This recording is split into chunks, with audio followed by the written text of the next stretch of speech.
நாளை மறுமை நாளிலே முதலாக 3 மனிதர்களுக்கு தீர்ப்பு வழங்குவான். 3 மனிதர்களுக்கு தீர்ப்பு வழங்குவான். தீர்ப்பளிக்கப்படும்.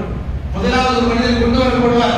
மிகப்பெரிய வாழ்க்கையில் அவர்கள் மிகப்பெரிய செல்வம் படைத்தவராக இருப்பார். செல்வம் படைத்தவராக இருப்பார்.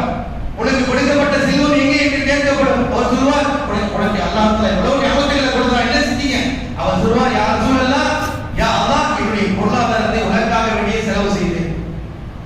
ஆனால் அல்லாஹ் வானவர்கள் அங்கே சொல்வார்கள், கதவு நீ போய் சொல்கிறாய், நீ செலவு செய்ததெல்லாம் தர்மங்கள் செய்ததெல்லாம் உன்னை பெருமைப்படுத்திக் கொள்வதற்காக நீ செய்தாய். நீ செய்த தர்மம் செய்தது உண்மைதான், ஆனா அதை வச்சு நீ பெருமை அடைய நினைச்ச. அந்த தர்மத்தினுடைய பெருமை